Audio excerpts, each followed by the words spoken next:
नमस्कार, झारखंड के संध्या समाचारों में आप सबों का स्वागत है। आइए जानते हैं आज की दिन भर की मुख्य बड़ी खबरों को। पाकुड़ से बंगाल जाते हैं लोग पेट्रोल डीजल लेने, झारखंड में 5% कम है वेट, जिससे झारखंड सरकार को राजस्व की क्षति।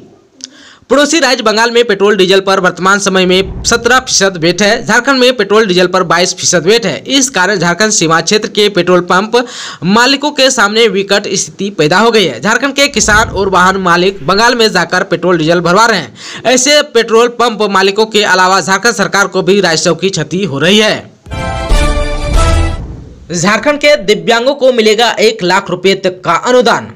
झारखंड सरकार ने दिव्यांगों को लाभ पहुंचाने के लिए राज्य दिव्यांगजन विकास निधि की शुरुआत की है। इसका उद्देश्य दिव्यांगों को लाभ देना है। योजना के जरिए दिव्यांगों को 50,000 से 1 लाख रुपए तक का अनुदान सरकार द्वारा दिया जाएगा।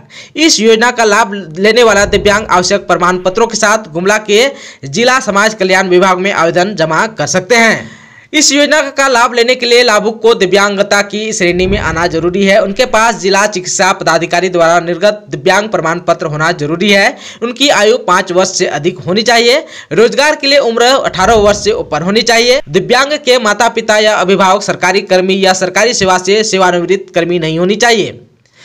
योजना का लाभ लेने के लिए इच्छुक दिव्यांगजन जिला समाज कल्याण पदाधिकारी के कार्यालय में आवेदन जमा कर सकते हैं। आवेदन में अनुदान प्राप्ति का ब्यौरा स्पष्ट लिखा होना चाहिए। साथ ही उम्र प्रमाण पत्र, मतदाता पहचान पत्र, आधार कार्ड नहीं रहने पर स्वघोषणा पत्र, दिव्यांगता प्रमाण पत्र, बैंक खाता के पासबुक, स्वरोजगार हेतु प्रस्तावित रोजगार से संबंधित कार्य योजना और घोषणा पत्र देना अनिवार्य है। संबलपुर रांची एक्सप्रेसवे को मिली मंजूरी और मांझी से बोकारो तक ग्रीनफील्ड रोड। भारतमाला प्रोजेक्ट के तहत केंद्र सरकार ने झारखंड में कई 4 लेन सड़क निर्माण योजना को मंजूरी दी है। इन सड़कों के बन जाने के बाद रांची का सफर आसान हो जाएगा। भारतमाला प्रोजेक्ट के तहत और मांझी से बोकारो तक 4 लेन सड़क का निर्माण को मंजूरी मिली है। प्रोजेक्ट के तहत बनने वाली यह सड़क झारखंड की पहली ग्रीनफील्ड सड़क होगी। इसके अलावा संबलपुर रांची एक्सप्रेसवे के निर्माण की भी मंजूरी केंद्र सरकार ने दे दी है। इन योजनाओं पर जल्द ही काम शुरू कर दिया जाएगा। इनके अलावा और भी सड़क योजनाओं पर काम चल रहा है। इनके बन जाने से राज्य में सड़क परिवहन सुगम हो जाएगा। उद्योगों का होगा विकास, सीएम हेमंत सोरेन ने उद्योग विभाग को समीक्षा का दिया निर्देश।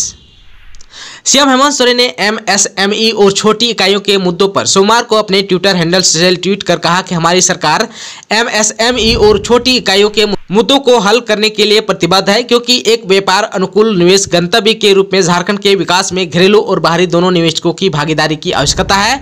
मैं उद्योग विभाग को सभी मुद्दों की समीक्षा करने और सुधारात्मक कार्रवाई करने का निर्देश दे रहा हूँ। झारखंड के 11 गैर अनुसूचित जिलों में नियुक्ति पर जल्द निर्णय लेगी सरकार। हाई स्कूल शिक्षकों की होनी है बहाली। झारखंड सरकार 11 गैर अनुसूचित जिलों में लंबित नियुक्ति की प्रक्रिया पूरी करने के लिए इसकी समीक्षा कर रही है। इसके तहत कार्मिक विभाग द्वारा इंटरमीडिएट स्तरीय प्रतियोगिता परीक्षा के अलावा हाई स्कूल शिक्षक नियुक्ति पर भी निर्णय लिया जाना है। इंटरमीडिएट स्तरीय यानी कि कंप्यूटर ज्ञान एवं हिंदी टंकन अर्हता धारक पद के लिए संयुक्त प्रतियोगिता परीक्षा 2017 से संबंधित राज्य के सभी जिला स्तरीय और राज्य स्तरीय पदों पर नियुक्ति के लिए अभ्यर्थियों की अंतिम मेधा सूची का प्रकाशन लंबित है। आप सबों को बता देना चाहता हूं कि सर्वोच्च न्यायालय ने अपने एक आदेश में कहा है कि झारखंड उच्च न्यायालय के उक्त आदेश के तहत 11 गैर अनुसूचित जिलों में नियुक्ति पर रोक नहीं है। कार्मिक विभाग ने इन दोनों मामलों में कहा है कि गैर अनुसूचित जिलों में नियुक्ति का मामला अभी समीक्षाधीन है, इस पर अभी निर्णय नहीं हो सका है। स्कूली शिक्षा एवं साक्षरता विभाग ने भी हाई स्कूल शिक्षक नियुक्ति पर कार्मिक विभाग से मांगा था। इस पर कार्मिक विभाग ने मामले की समीक्षा किए जाने की बात कही। झारखंड पर है तेजस्वी यादव की नजर, जड़ें मजबूत करने के लिए बनाया मास्टर प्लान। राष्ट्रीय जनता दल नेता तेजस्वी यादव बिहार के बाद अब पड़ोसी राज्य झारखंड में अपनी राजनीतिक जमीन मजबूत करने की कोशिश में जुटे हैं।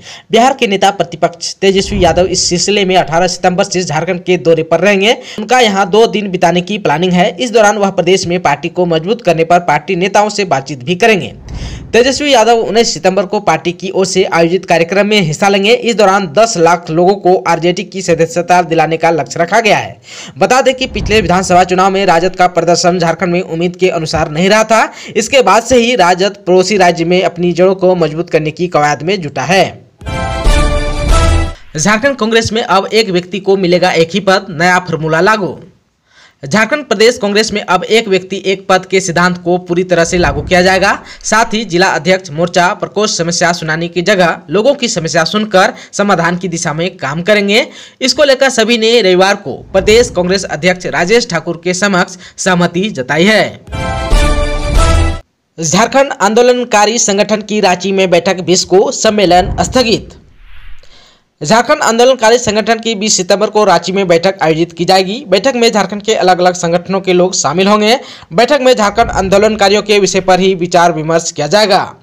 झारखंड आंदोलनकारियों के मामले में सीएम हेमंत सोरेन ने वार्ता करने की सहमति दे दी है। सीएम ने कहा है कि सभी आंदोलनकारी संगठन एक मंच पर आकर प्रतिनिधिमंडल उनसे वार्ता कर सकते हैं। झारखंड आंदोलनकारियों की ओर से 15 और 16 सितंबर को सम्मेलन का आयोजन करने की घोषणा की गई थी। फिलहाल सीएम की ओर से पहल किए जाने के बाद सम्मेलन को स्थगित कर दिया गया है। यह जानकारी झारखंड आंदोलनकारी संजय लकड़ा ने दी। सुप्रीम कोर्ट ने झारखंड सरकार से पूछा, 5 वर्षों से क्यों नहीं आयोजित हुई जेपीएससी की कोई भी परीक्षा। जेपीएससी परीक्षा 2021 में उम्र सीमा निर्धारित करने वाले मामले की सुनवाई आज सुप्रीम कोर्ट में हुई। मामले की सुनवाई करते हुए सुप्रीम कोर्ट ने सरकार को नोटिस जारी कर पूछा, पिछले 5 वर्षों से जेपीएससी का कोई भी परीक्षा आयोजित क्यों नहीं हुई। ऐसी परिस्थिति में क्या प्रतिवादी एक बार के लिए उम्र सीमा में छूट देने को तैयार हैं? मामले की सुनवाई सुप्रीम कोर्ट के जस्टिस एम.आर. शाह और जस्टिस ए.एस. बन्ना की खंडपीठ ने की। अब इसकी अगली सुनवाई 21 सितंबर को होगी। दोस्तों, आप अगर चैनल पर नए हैं तो प्लीज चैनल को सब्सक्राइब कर बेल आइकन को दबा दीजिए ताकि खबरों का अपडेट आपको मिलता रहे। इसके साथ ही आज के संध्या समाचारों में बस इतना ही। हमें दीजिए इजाजत। नमस्कार।